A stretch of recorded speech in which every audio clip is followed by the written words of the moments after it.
Então, gente, vamos começar aqui o nosso primeiro debate, nosso grupo, a respeito da questão da educação remota nas escolas, principalmente com foco na educação pública, né? Na escola pública.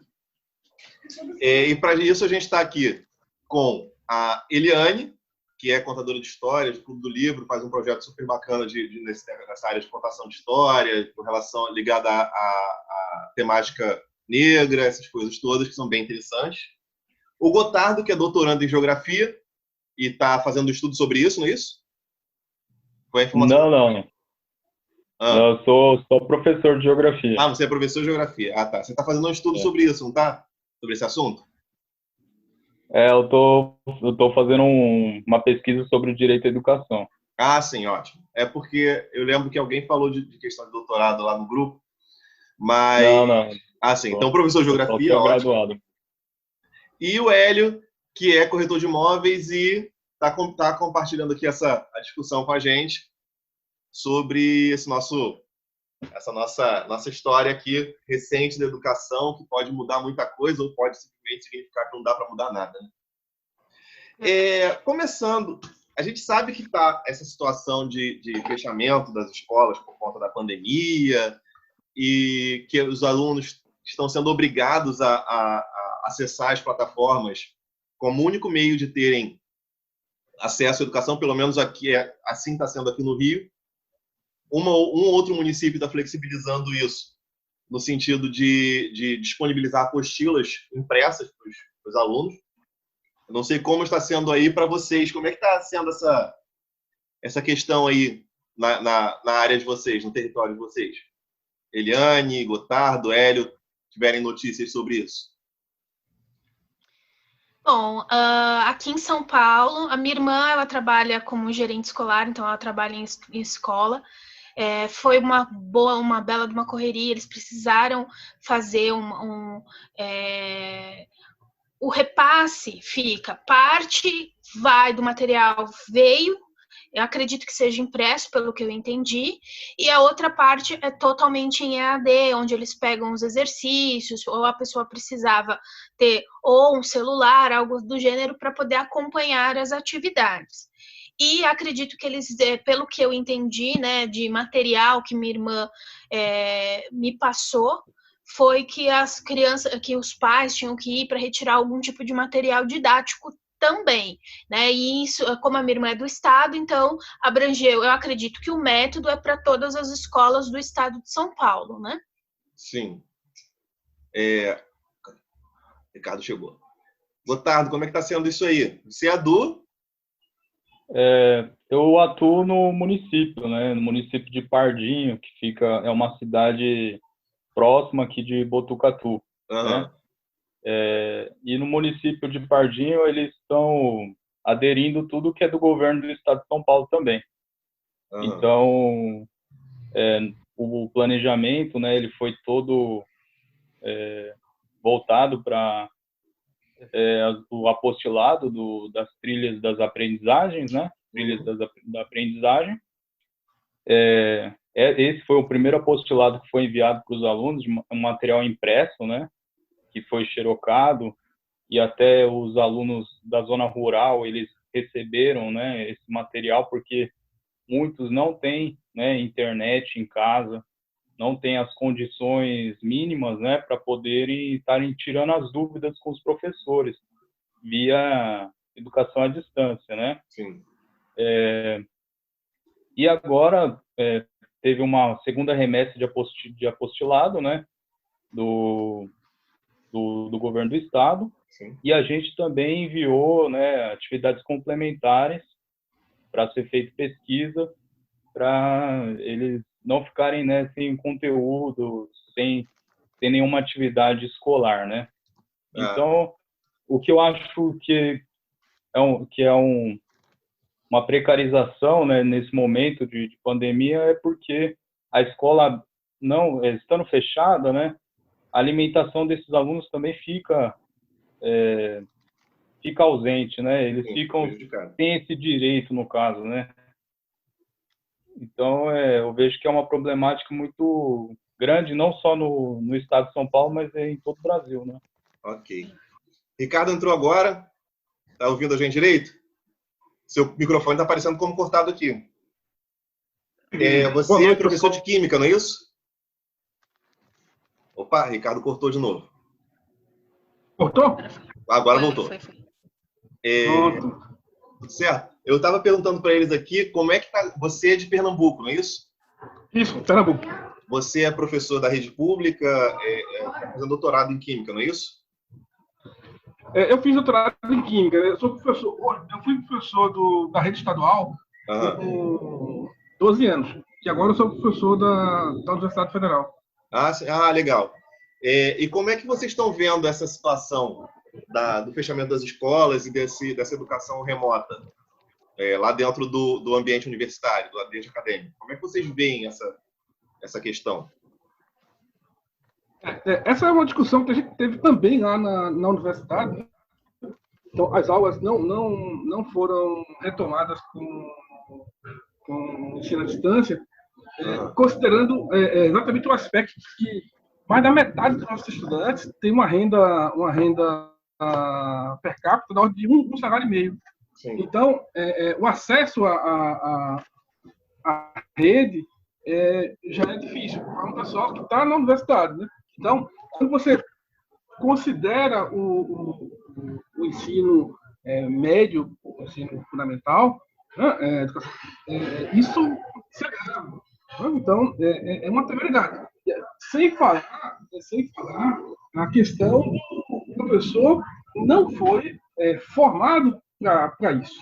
Né? A nossa formação não é para isso. Então, as coisas estão sendo feitas assim, a toque de caixa, até mesmo, no entretenimento, né? Até mesmo para atender uma demanda de mercado. Né? Existe uma parcela do mercado que quer instituir esse tipo de procedimento. Né? Você, um profissional, você vai atender um maior de pessoas. Tá? Essa é uma visão para ver que se aproveitar do momento. E aí já é possível fazer. Eu acho bem melhor. E assim, a gente tem sinalização assim, muito ruim na medida que o Ministério mantém o Enem. Por exemplo, assim, o que ele está sinalizando? Ou continua, ou você está sendo arranjado por vocês. É uma situação muito delicada. Nós, na universidade, nós retomamos atividades com a pós-graduação, né? Porque já é uma pessoa que já é profissional, e aí tem uma condição um pouco melhor. Mas, em termos de graduação, não, pensando, o argumento que foi utilizado pela corretoria foi não ter uma igualdade no acesso à informação. Sim. Eu acho que vou passar isso para a escola também. Entendi. Aqui nas redes em que eu dou aula, aqui no estado do Rio, né, eu trabalho nas prefeituras de Rio das Ostras e de Búzios. Que Búzios, embora seja uma cidade muito famosa pelas situações de riqueza, assim, é uma cidade extremamente desigual. Então, os alunos, em geral, têm muita dificuldade nesse acesso também. E tanto quanto em Rio das Ostras. Tanto que lá foi flexibilizado tanto o acesso por uma plataforma online, quanto o acesso quanto a entrega da apostila em mãos dos alunos, assim, para quem não tiver acesso à internet, essas coisas assim. Só que aí a gente entra numa outra questão, que além disso tudo, a gente não sabe se esse trabalho que nós estamos tendo extra, pelo menos aqui, se ele vai ser validado, né, pelo MEC, se ele vai ser computado como dia letivo. Então, isso cria um estresse, tanto nos alunos quanto na gente, que parece às vezes que nós estamos trabalhando para nada, sem saber como é que vai ser isso amanhã. E aí eu não sei como é que eu concordo até tanto com o Ricardo quanto com o Gotardo com relação a essa questão da questão do corte da merenda, né? Que não tem o acesso dos alunos a essa questão da alimentação, e a dificuldade extrema do acesso. Só que eu também me preocupo com uma outra questão que eu queria até que vocês comentassem aí, que é o que fazer com esses alunos, já que nós estamos nessa situação. Assim, óbvio que nada vai contemplar todos, mas como é que a gente poderia tentar flexibilizar ao máximo para que todos pudessem ser atendidos de alguma forma e não ficarem à mercê dessa situação de pandemia? Porque realmente é uma situação complicada que nós, como o Ricardo falou, não fomos formados para lidar com isso. A gente está lidando a toque de caixa, tentando se virar. O que vocês acham? Como é que vocês falam com isso? Hélio, vai falar? Fábio? Oi, Hélio. Sim. Fábio, sobre a primeira questão, né, primeiro tópico, eu não faço parte da área de ensino, né, mas eu tenho uma filha adolescente, ela tem 16 anos, e ela estuda no Instituto de Educação Governador Roberto Silveira, aqui em Duque de Caxias.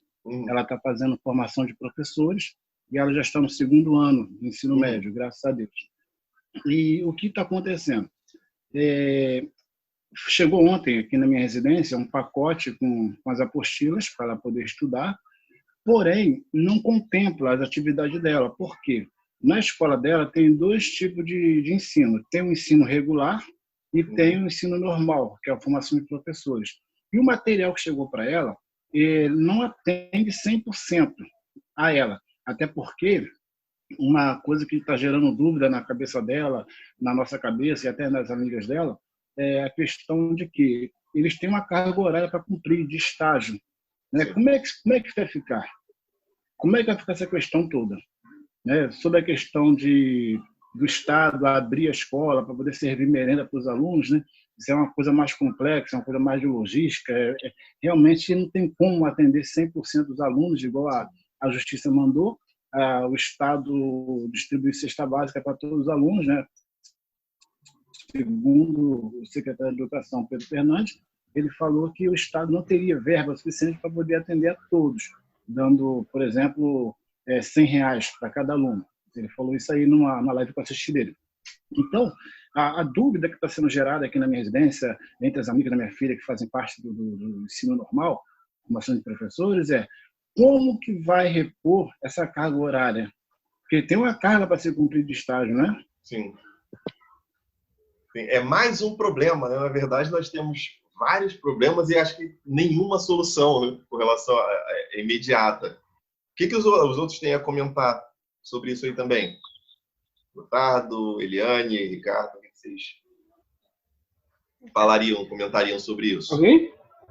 Vocês, em geral. Então, pode falar. Depois eu falo, pode falar. O que eu penso com relação à reposição, ela tem que ocorrer. Né? A reposição de estágios é algo que é mais complicado ainda. Porque está cortando? Não, dá para ouvir. Estou te ouvindo.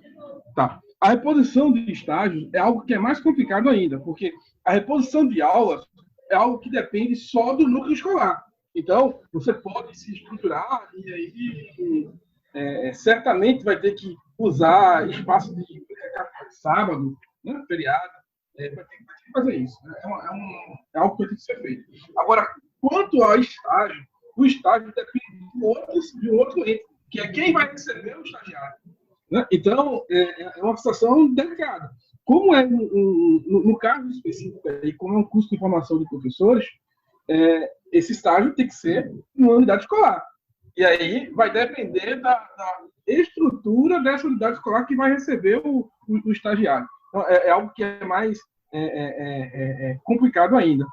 Nós temos essa situação lá na universidade com os alunos que estão em vias de formação. Eu tenho dois alunos que eles deveriam ter concluído o curso no semestre passado. Sim. Eles não defenderam o trabalho de conclusão de curso, né? por outros motivos. Aí o que acontece? No momento que eles fizeram a defesa, eles podem requisitar a conclusão do curso. Mas aí, como é que vai fazer se as atividades estão suspensas para a graduação? Né? O que a gente está tentando fazer? É sempre uma questão de flexibilizar e olhar caso a caso. a gente vai tentar fazer, no caso da defesa de conclusão de curso, você pode ser feito via usando videoconferência, né? Mas aí tem a questão, vai ser viabilizado, né? Vai ser contabilizado a situação que o Fábio colocou. Eu estou trabalhando aqui agora. Depois, porque isso não está atendendo a todo mundo, né? E aqui o estudante que não foi contemplado com as aulas online, né? Você vai ter que repor isso daí. E aí você está fazendo um trabalho duplo, a situação que é muito delicada, que tem que se pensar e tem que se discutir bastante, para não fazer algo que venha prejudicar mais do que ajudar. Assim, o fato é, nós temos que conviver com um quadro de pandemia. Tá? Ou seja, mais algum tempo a gente vai ter que ficar afastado das atividades. Isso não vai ter vacina em curto prazo, não vai ter tratamento a curto prazo.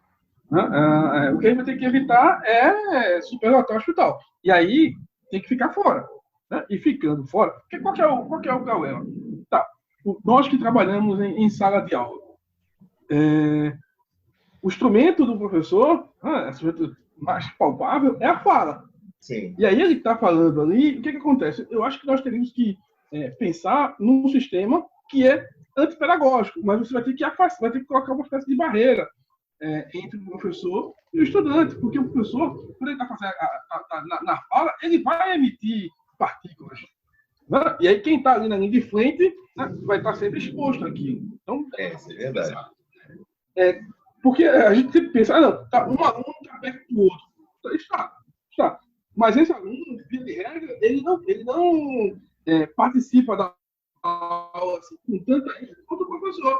Né? Ou seja, usar a fala. A gente sempre estimula o estudante participa e tal. Mas quem faz uso da fala quase que na totalidade do tempo é o professor. E aí ele vai estar expondo esses estudantes a isso. Então tem que pensar nessa situação. É algo muito delicado e não é trivial, não. Eliane ia falar alguma coisa também? Sim, só complementando isso que o Ricardo falou, é que assim, o que tem que ficar muito claro, no meu ponto de vista, depois aí vocês discutem isso, é que isso são medidas de médio a longo prazo, porque não dá para a gente pensar no hoje, no estágio hoje, sendo que a gente não consegue nem atingir uma porcentagem verdadeiramente significante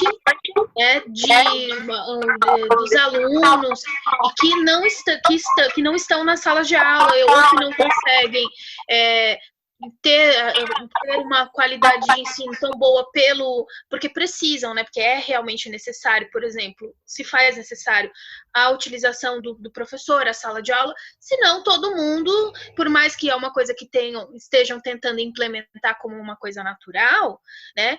A aula presencial é totalmente diferente de uma aula virtual ou essas aulas remotas ou com apostilas, né? Porque as dúvidas geram e, às vezes, o simples fato do profissional estar junto faz toda a diferença.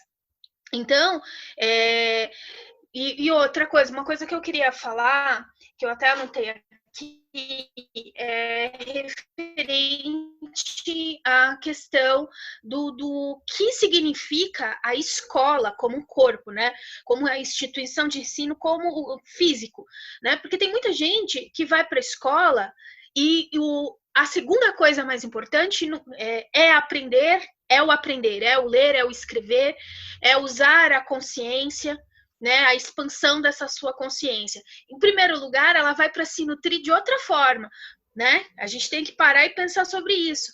E o quanto esse déficit de, por exemplo, uma criança que vai para lá, para a escola, para ter uma refeição, porque ela não tem refeição, se não for as refeições que ela tem na escola, quando ela está em casa, e por mais que tenham distribuídas, aqui em São Paulo teve distribuição de cesta básica, por exemplo, e mas não atingiu todo mundo, tinha que ter cadastro não sei aonde para você poder conseguir fazer, para retirar e tal. Então, tudo isso, se você parar para pensar, a pessoa não tem nem a primeira nutrição. E aí ela não consegue ter não sei se ela consegue nem ter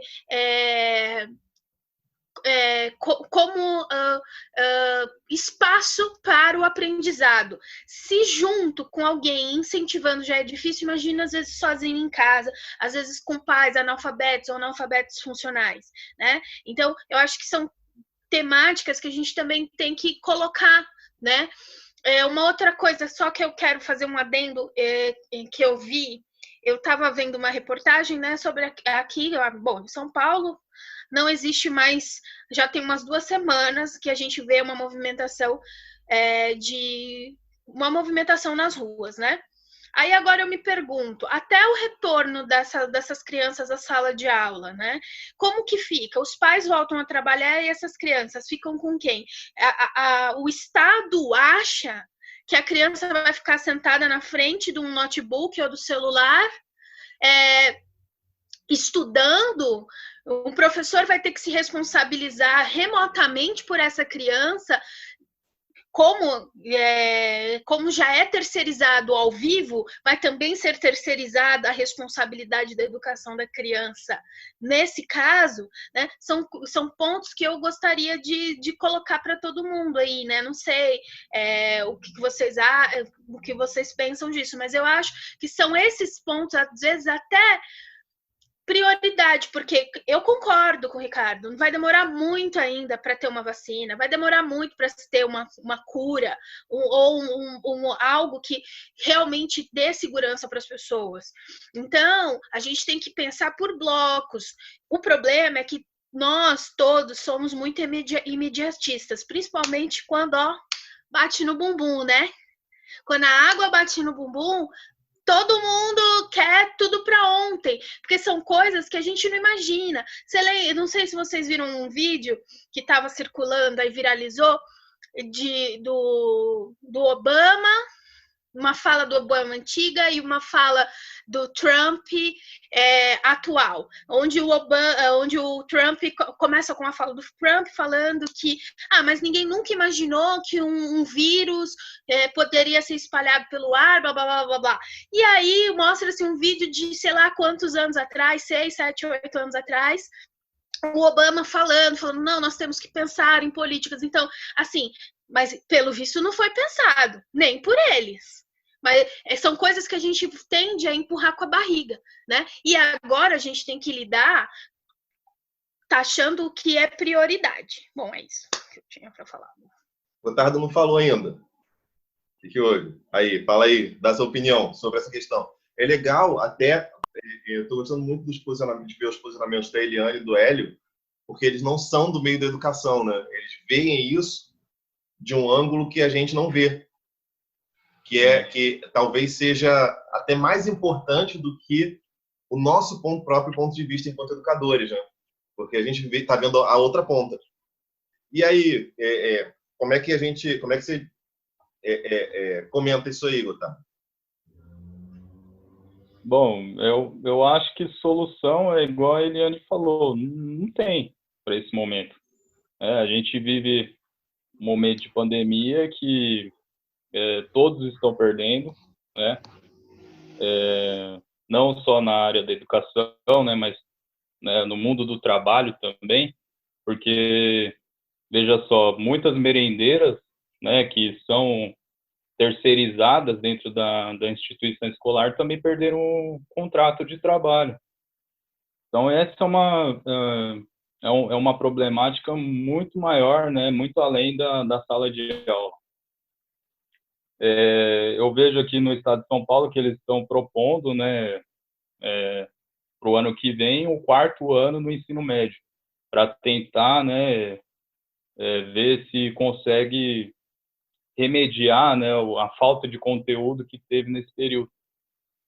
Bom, mas a gente não sabe quando realmente vai voltar, né, como que vai ser feito, né, esse ano letivo, mas é uma questão que a gente fica tentando achar fórmulas para poder resolver, mas e tentar, né, minimizar isso. Só que a gente vê que o direito à educação ele perpassa outros direitos, né, também, que nem o da alimentação, da nutrição, da primeira, a criança, o adolescente, eles têm eles são sujeitos de direitos através do quê? Do ECA, né, do Estatuto da Criança e do Adolescente, da LDB e tudo mais. Só que nesse momento a gente percebe que quem precisa mesmo da educação, a educação pública, né, ela vem tratando de forma paliativa, né? Não tem como o espaço da sala de aula, né, ele não pode ser substituído pela distância, igual o professor Ricardo falou, né? A gente não estava preparado para isso, né? A gente não tem esse tipo de formação pedagógica, né? A gente não teve, eu pelo menos não tive na minha licenciatura, e penso que muitos profissionais do Brasil não tiveram também. Então, eu vejo que essa problemática ela é muito mais profunda do que a gente estava esperando que acontecesse, né? Fábio. Oi, vai falar. Uma questão aqui. As pessoas estão denominando, né, a questão do ensino, o remoto, estão falando ensino à distância, o EAD. Pelo pouco que eu sei, o EAD seria o quê? Por exemplo, o aluno estuda de segunda a sexta-feira na sua casa e depois teria um polo. O áudio está cortando. Polo físico. Você pode repetir, por favor, que o seu áudio cortou. Tá. Sobre a questão da temática aí do ensino, que agora as pessoas estão falando que é um ensino à distância, né? Um ensino remoto. Né? Aqui no Rio de Janeiro, eu não sei na região que você mora aí, mas aqui eu acompanho professores que fazem uma videoaula com os alunos, são bem poucos. Eles pegam aquela plataforma do Estado, joga a matéria, né? E não explica, né? Porque eu creio que tem que ter uma explicação, né? Então não está tendo essa explicação. Como que denomina ensino à distância se não tem um polo para poder o aluno chegar e tirar suas dúvidas, né? Vocês compreenderam? É por isso que tem muita os especialistas, né, na verdade, da questão da educação estão dizendo que não é educação à distância, é educação remota, porque os comandos são passados de longe e você não vai ter um retorno imediato disso. A gente acaba, enquanto profissionais de sala de aula, tendo que improvisar, e aí eu vou até tocar num ponto que o Gotardo começou a falar ali, que me puxou um gancho. Porque alguns professores tampouco têm acesso à internet. Muitos deles perderam os contratos de trabalho e não estão conseguindo bancar internet, bancar um computador razoável, bancar um celular, bancar essa coisa toda. E eles são obrigados, sendo que muitas vezes os salários deles foram cortados, foram reduzidos, eles já estavam numa situação precarizada de salário e ainda tem que arcar com mais um custo. Então, essa questão que você perguntou, Hélio, é realmente um problema, porque, assim, como nós não tivemos exatamente essa formação, fica difícil até para a gente pensar em utilizar uma ferramenta como o Zoom para os nossos alunos, porque fica até difícil de pensar de usar a ferramenta como o Zoom com os nossos alunos, porque muitas vezes eles não vão conseguir. E aí a gente vai explicar, vai colocar esse conteúdo onde? Como que eles vão ter acesso a esse conteúdo? Sabe? E aí a gente começa a ver uma situação que gera mais problemas. E aí eu gostaria de saber a opinião de vocês sobre a educação à distância a educação à distância como um todo.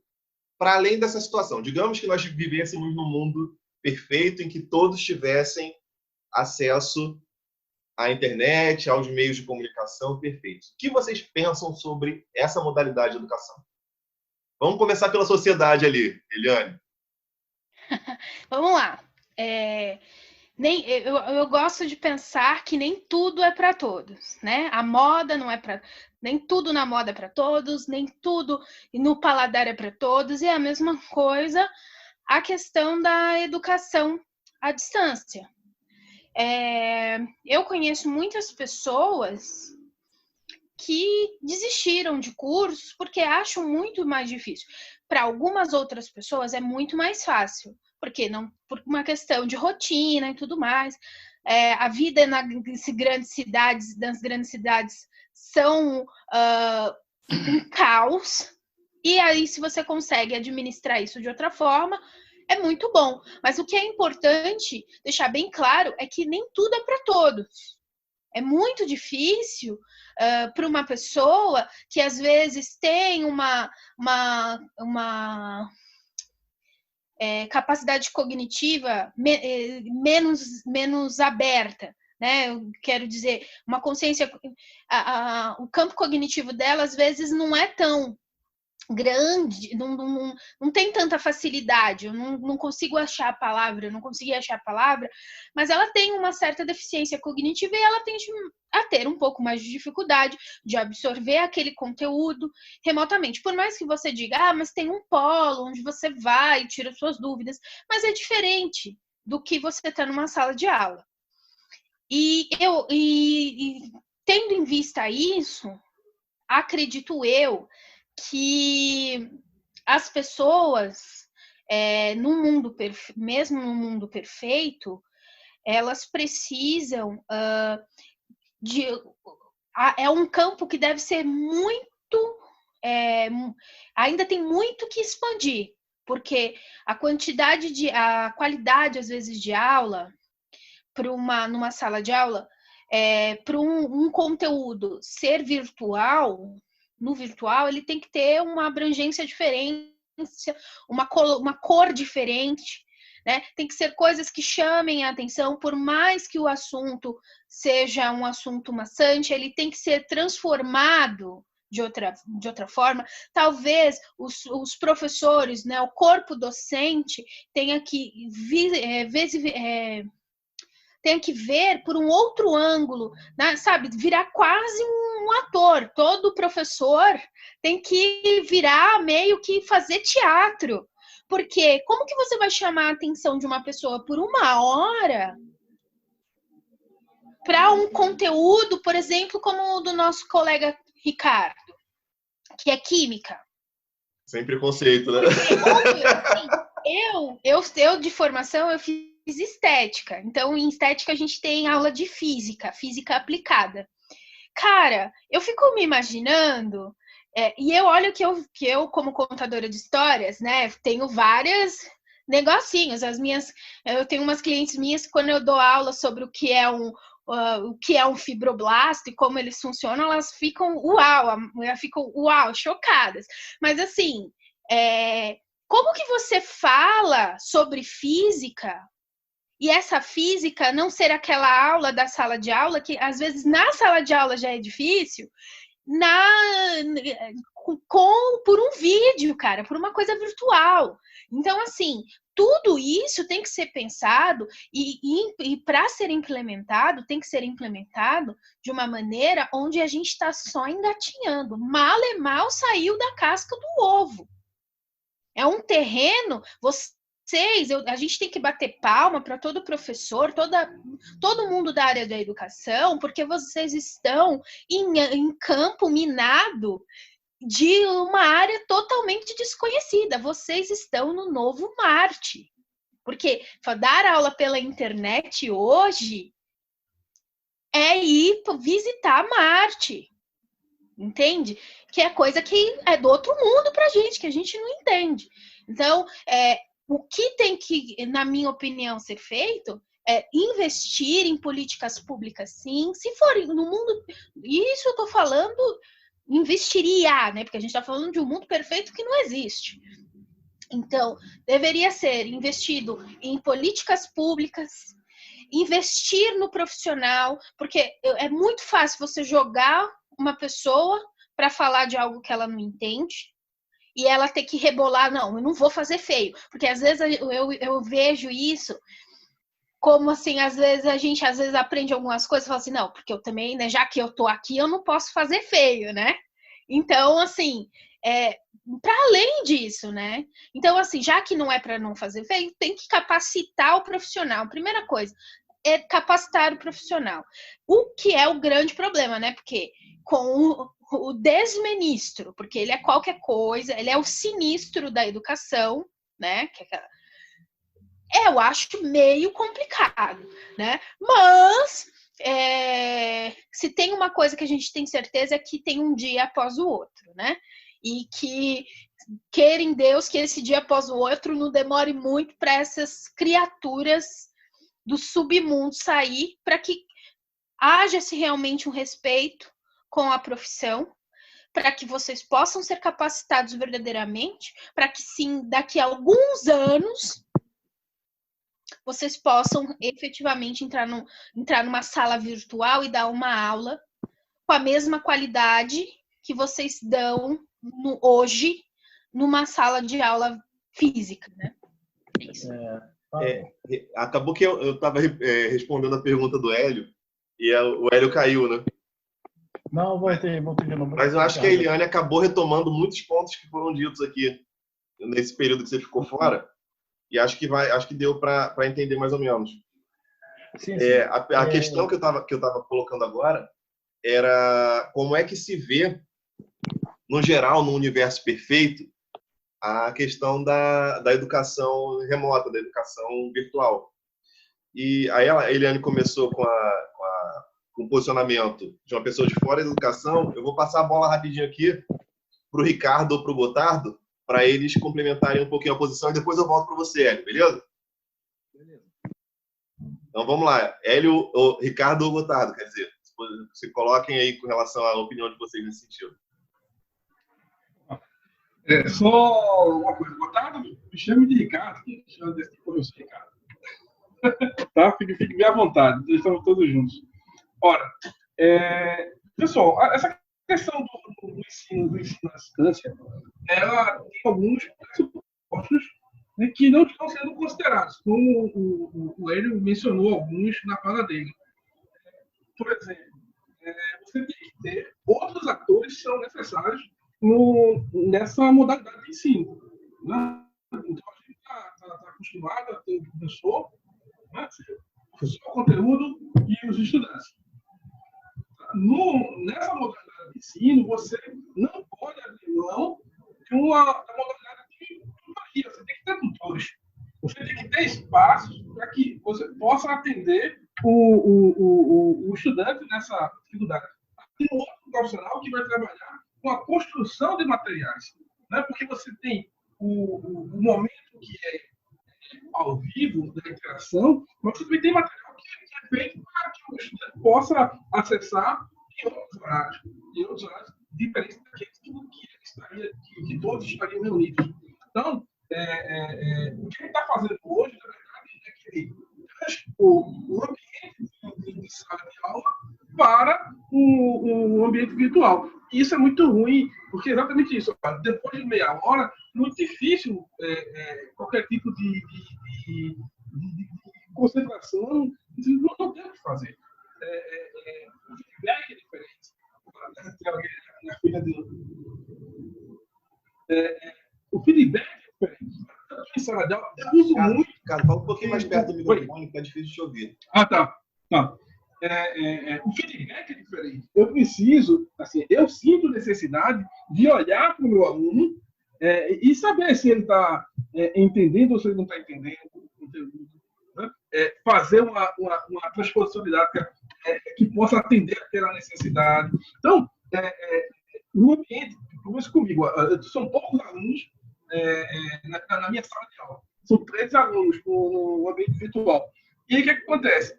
As câmeras elas ficam desligadas. Então, eu não estou ouvindo a reação. Né? Será que eu estou conseguindo atingir aquilo que eu quero? Não. Então, outras habilidades precisam ser trabalhadas, precisam ser desenvolvidas. E a gente não desenvolveu isso, e é bem difícil construir isso a partir de agora. Tá? Eu tenho quase 26 anos de sala de aula, né? E aí você, de repente, mudar isso é complicado. Assim, você demanda um pouco de tempo, demanda um pouco de leitura, demanda umas coisas. E aí você faz uma história para outra, né? É reminho, né? Ou seja, complicado. Não dá. Agora, é lógico, não dá para fazer nada. Agora, respondendo a provocação, no mundo ideal, você tem que ter outros profissionais envolvidos. Você tem que ter o profissional que vai construir o material para ser acessado pelos estudantes, né? Porque se eu só construir o material, ele não pode usar, por exemplo, por questão de direito autoral, né? Usar coisas do livro que está espalhado na internet. Tem que preparar esse material. Né? Tem que ter alguém que possa construir isso junto com ele, aquilo que ele entende que é necessário para trabalhar aquele conteúdo. Vai ter que ter um conjunto de tutores, né? Fora do horário, em horários distintos daquele do encontro com as pessoas, ao vivo. Vai ter que ter material gravado, ou seja, que em pequeno pouco tempo, para que os alunos possam acessar no momento que é possível acessar. Então, é uma outra situação, uma outra realidade. Eu acho que nós não podemos desprezar as ferramentas da tecnologia da informação. Né? No mundo moderno, a gente não pode desprezar. Agora, a gente não pode ter, de uma hora para outra, fazer essa mudança de vez. Né? Se dá um giro de 180. Não dá. O áudio está fugindo de novo, Ricardo. Opa, tá. Acho que foi aqui o microfone está aqui na frente. Então, não dá para fazer essa transposição de uma hora para outra, você dá um giro de 180. Daniele, que é fácil, Daniele. Química não é tão difícil assim, não. Gotardo ou Hélio vão se colocar agora? Um dos dois quer falar alguma coisa? Gotardo, estou vendo aí que você está inquieto. O que eu quero posicionar é o seguinte, né? Hoje eu estou na profissão de corretor de imóveis, porque até o ano de 2014 eu trabalhava como técnico de planejamento e projeto na Companhia Vale do Rio Doce, lá no estado do Pará. Eu trabalhava fazendo... Não estou conseguindo te ouvir, Hélio. Melhorou? Melhorou? Melhorou? Agora. Tá. Então, até o ano de 2014, eu trabalhei na Vale do Rio Doce como técnico de projeto. Projeto de viaduto, ponte, né? Quando você vê algum guindaste trabalhando, içando uma estrutura, essa estrutura eu fazia todo o planejamento, todo o cálculo. Isso aí chama-se cálculo de Ring, né? É uma palavra alemã que significa equiparar. Então, eu também dei aula. Eu dei aula de planejamento de projeto e a maioria das aulas que eu dava era aula online. Mas é diferente, porque quando a pessoa se matriculava, a pessoa se inscrevia no curso, que eu fiz esse curso online lá no Pará, a pessoa já estava ciente, estava preparada que seria uma aula online, né? E era uma coisa com pessoas adultas, pessoa madura. Diferente de hoje, que a gente está pegando adolescente, pegando criança, que está na primeira fase ainda do ensino fundamental, que foram pegos de surpresas. Minha filha mesmo falou para meu pai, eu nem sei como é que vou fazer para poder aprender as coisas. E não somente ela, né? Na minha rua aqui tem uma garotinha aqui, a Elisandra, ela tem 9 anos. Aí eu perguntei para ela assim, Elisandra, como é que estão as coisas? Está aprendendo muita coisa? Ela falou assim, tio, eu só vou lá, abro, vejo, não aprendi nada, fecho de novo. E com 9 anos falou isso. Então é muito complicado esse ensino remoto, igual o Fábio falou, né? Que tem que ter a presença de um professor, né? Uma presença física. Eu creio que esse ano de 2020, mesmo que volte às aulas a partir de agosto, como está pretendendo aqui no Rio de Janeiro, eu acho que não vai dar bom para os alunos não, pessoal. Eu acho que vai dar ruim mesmo. Vamos lá, Gotardo, pode falar aí, continua. Oi. Eu concordo contigo, Hélio. Só antes de passar a palavra para ele. Sim. Então, dando continuidade na fala, né, do Hélio, eu concordo plenamente com ele. como eu tenho trabalhado mais com o ensino fundamental, né,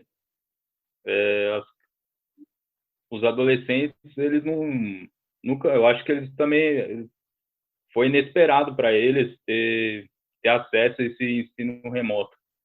E na sala de aula, eles já têm um problema, né, de inibição para questionar, né, as dúvidas, para perguntar para o professor, porque às vezes o professor para eles é um estranho, não é pessoa da família dele, por mais que tenha um tipo de formação.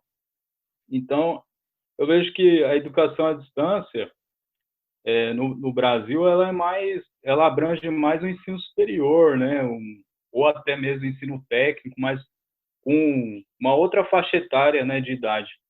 E a educação básica é uma novidade que está entrando, né? Por mais que a gente tivesse um mundo perfeito, com igualdade de oportunidades, né, de condições, que as crianças e adolescentes tivessem 3 refeições, né, no dia, que houvesse mais igualdade social, que a gente tivesse vivendo um estado democrático de direitos e tudo mais. Então, eu vejo que é por aí. Entendi. Eu esqueço, às vezes, de ligar aqui o microfone. Então, e aí a gente sabe que, no fim das contas, se existe já um abismo, né, entre até a população branca, isso falando mesmo de questão de negritude, dessas coisas todas, até a população branca com relação à população negra, esse abismo vai ser mais assoreado ainda. Assoreado não, na verdade ele vai ser mais aberto, né? Porque acaba que a gente sabe quem são os grandes formadores da nossa escola pública, né? E aí eu vou colocar uma outra questão. O que vocês esperam do futuro pós-pandemia? Eu digo isso no sentido de, depois de tudo se resolver, depois de a gente perceber todo esse problema gerado em torno da educação, porque a gente começa a perceber que a educação não está sozinha. Se nós não temos a educação, se nós não temos uma situação social, uma equidade social, nós vamos ter problemas de educação. Se nós tivermos problemas de educação, nós vamos ter problemas na saúde. Se nós tivermos problemas na saúde, nós vamos ter problemas na segurança. Se nós tivermos problemas na segurança, nós vamos ter milhões de problemas que são todos encadeados, e isso está sendo muito exposto, né, com a situação dessa pandemia, desse isolamento social. E como é que vocês veem o futuro? A gente já tá encerrando mais ou menos assim. Como é que vocês veem o futuro pós-pandemia? Isso vocês podem entrar no ambiente que vocês quiserem. E aí vocês se decidam quem vai começar a falar.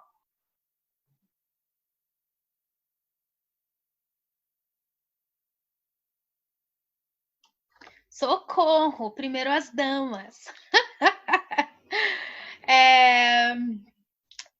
Só fui eu mesmo primeira, tá? Porque ninguém se habilitou. Então, vamos lá.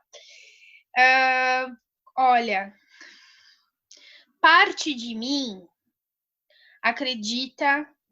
quer acreditar que haverá alguma evolução.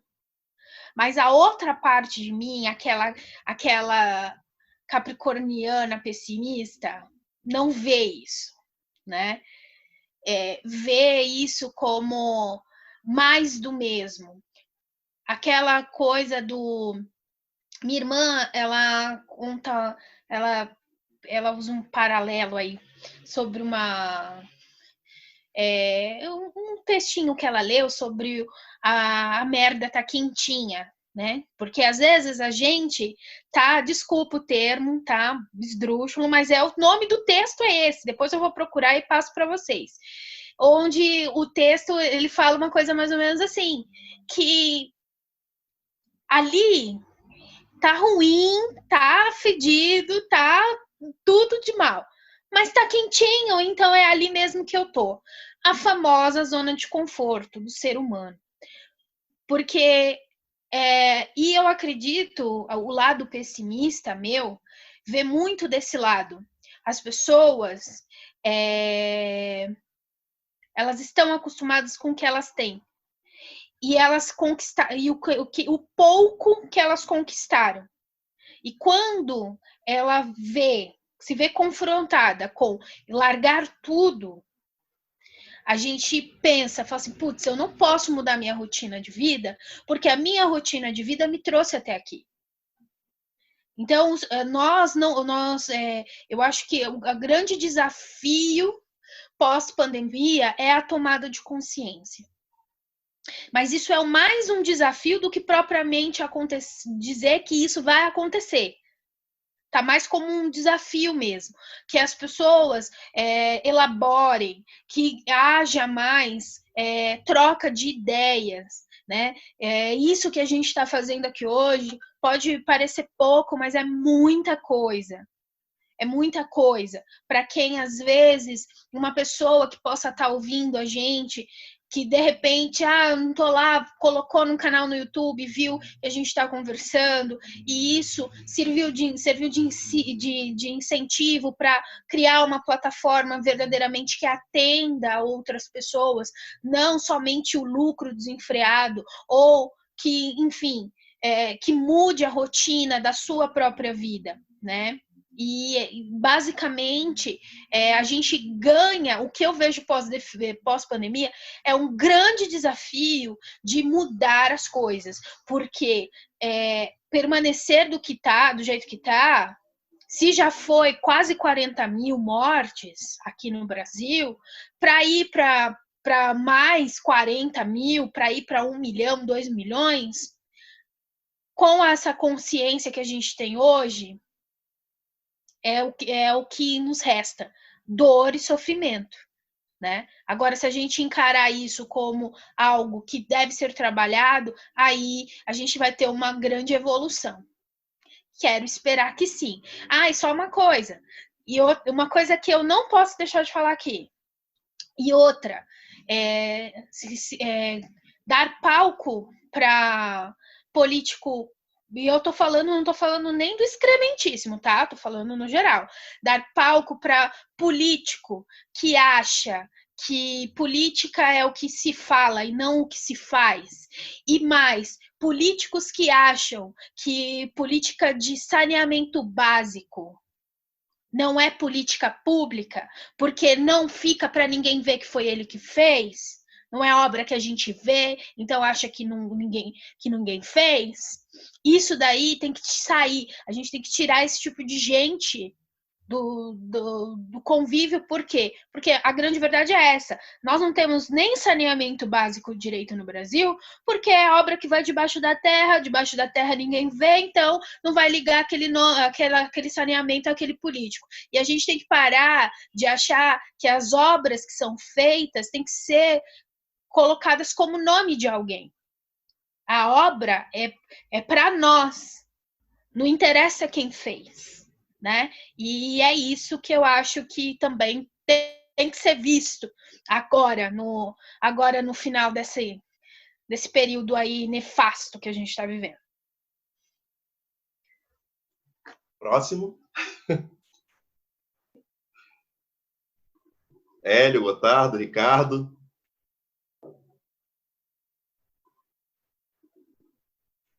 Hélio se mexeu ali. Aí, entrou. Opa. Rapaz, o que a Eliane falou aí é verdade, né? Eu trabalhei durante muitos anos no estado do Pará, trabalhei no Amazonas também, em construções pesadas, e o que ela falou procede. O que dá voto é obra que aparece. Obra subterrânea não aparece. A única obra subterrânea que aparece é obra de metrô, né? Fora isso, não dá voto.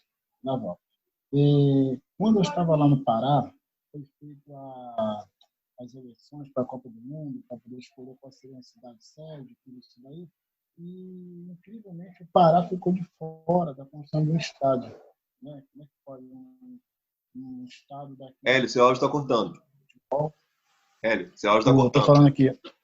Melhorou? Melhorou. Então, tá falando aqui que o povo lá no Pará é um povo fanático por futebol. Tem o Remo e Paysandu, que o clássico lá dá mais povo do que Corinthians e São Paulo, Corinthians e Palmeiras, Flamengo e Vasco. É um povo fanático por futebol. E o Estado lá fica fora. Por causa de quê? Por causa de politicagem. A gente procurar investir em estágio em locais que não tinha nem time, né? Manaus não tem time, tem um estádio lá que virou um elefante branco. Cuiabá também. Né? Mas, resumindo, a pergunta que eu faço, será que a gente vai ter amanhã? Porque o pós-pandemia está uma incógnita, ninguém sabe o que vai ser feito, de fato. Aqui no Rio de Janeiro, a LERJ acabou de aceitar o pedido de impeachment do governador. Então, quem deve assumir vai ser o vice. O vice vai manter a mesma equipe, os mesmos secretários? O secretário de Educação vai ser mexido? Porque se mexermos com o secretário de Educação agora, como é que vai ficar os alunos? Vai ter que fazer um novo planejamento? Porque um quer fazer mais do que o outro, né? Quer aparecer mais do que o outro. Então, fica complicado. A situação pós-pandemia, para mim, ainda é uma caixa preta. Uma caixa preta que eu não sei o que vai ser o amanhã. Estou sendo sincero, velho. Estou sendo sincero mesmo. Como dizia o poeta, né? O que será do amanhã? Responda quem puder.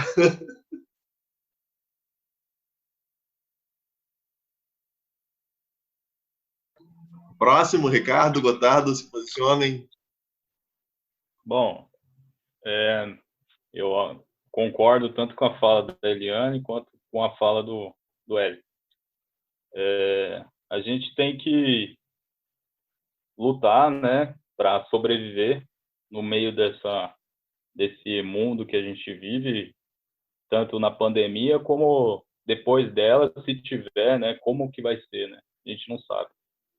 Então, a gente vive um mundo de incertezas, né?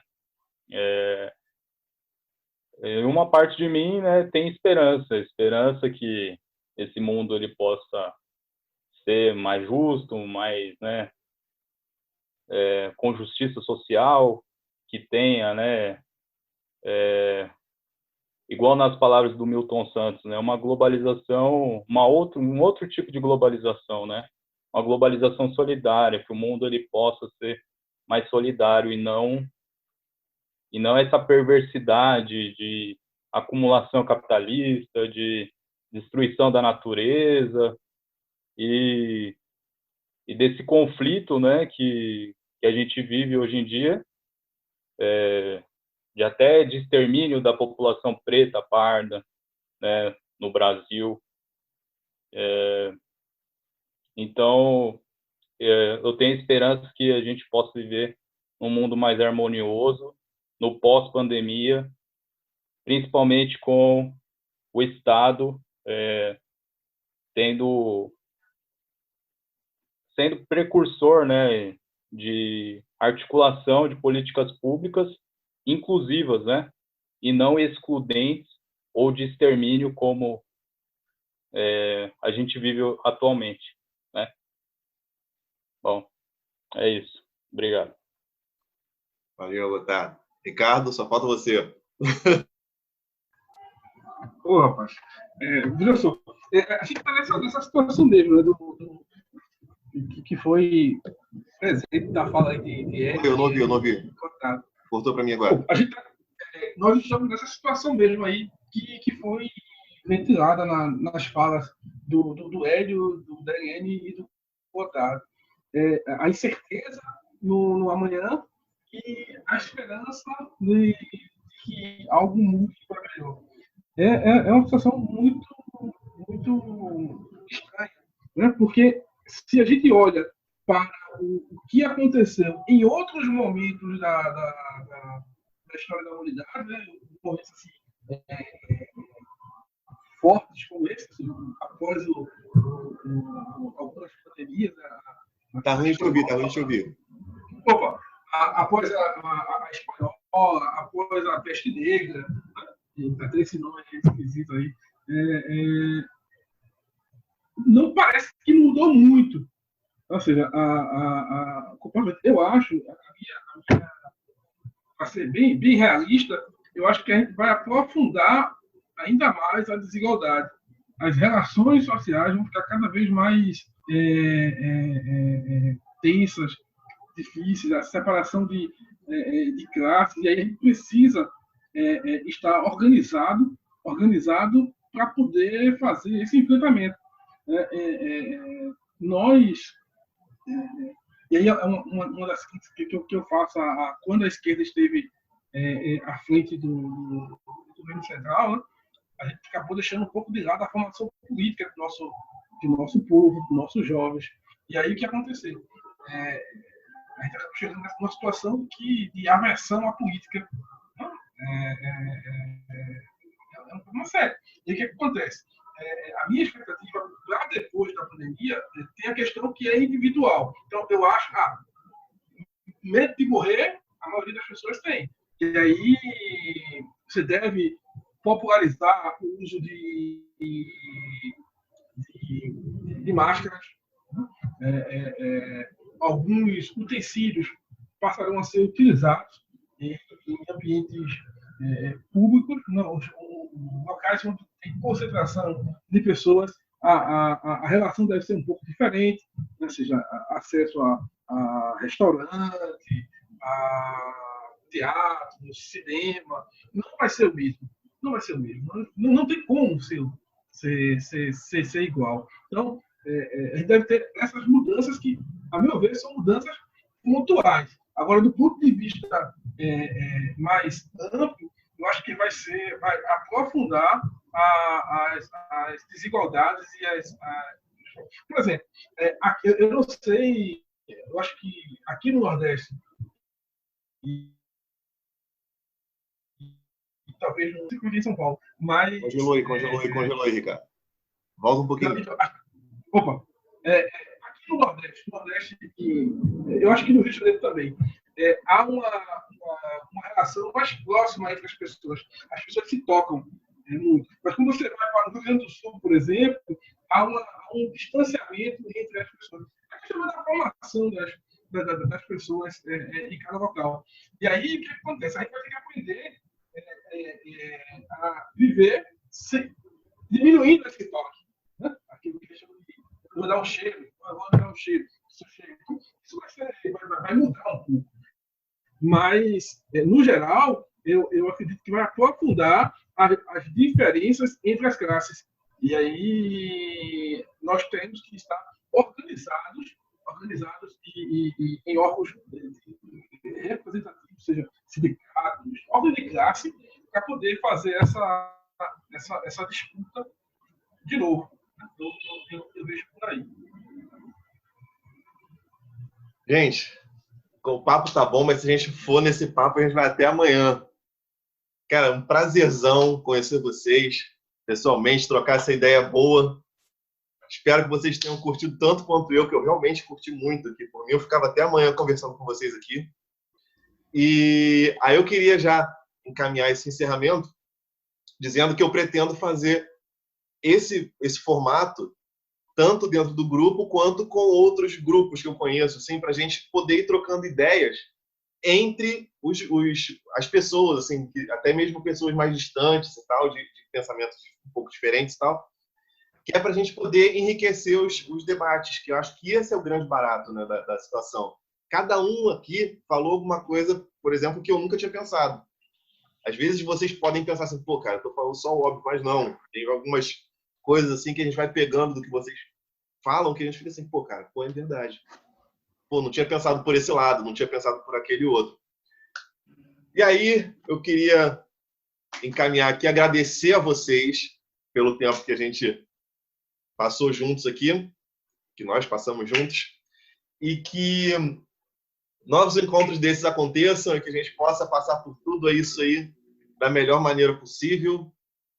E acho que é isso, gente. Uma boa noite para vocês. Se alguém quiser falar mais alguma coisa agora para encerrar, fique à vontade. Nada, eu só tenho a agradecer. Boa noite. Obrigada, meninos. Obrigada por tudo, por esse papo legal. Quero continuar com vocês no nosso grupo, no Caixa Preta, que a gente consiga também aí fazer com que todas essas nossas ideias. Acho massa você querer colocar outros grupos de outras pessoas com outras visões. Acho que é tudo sucesso, e quanto mais voz a gente tiver, melhor para nós brasileiros, como cidadãos. E é isso. Até a próxima. Me convidem sempre. Eu estando em casa, pode me chamar que eu venho. Um beijo. Eu tenho a falar também que obrigado por tudo, tá, pessoal? Muito obrigado. Foi muito bom ter conhecido vocês. Fala mais perto do microfone, fala mais perto do microfone. Como a Eliane falou, né? Na próxima, pode me convidar também, pode me dar o convite, quem está aí. E eu aprendi bastante com vocês, tá bom? E agora, deixa eu curtir aqui a minha quarentena aqui, com esse vinhozinho embaixo aqui, beleza? Opa, rapaz, essa é uma boa. Valeu, pessoal. Até amanhã. Valeu, cara. Eu quero agradecer também a conversa, assim, excelente mesmo. Eu quero agradecer aí por esses momentos aí, a conversa excelente, prazer conhecer todos. A gente está sempre aqui à disposição para aprender e caminhar juntos. Tá? Grande abraço para vocês aí. O Tado vai falar alguma coisa ainda? Oba! Queria agradecer o convite, né, por participar desse debate, e também dizer que eu aprendi muito com a fala de todos aí. É sempre bom a gente ouvir todo mundo, né, compartilhando e trocando, né? A gente aprende muito com isso. E uma boa noite para vocês e valeu. Tamo junto aí. Manda um beijo para sua mãe, aquela fofa. Mando sim. Pode deixar. Valeu, gente aí. Falou, boa noite. Eu vou encerrando aqui, então. A gente continua conversando lá depois. Certo? Valeu, boa noite aí. Um abraço.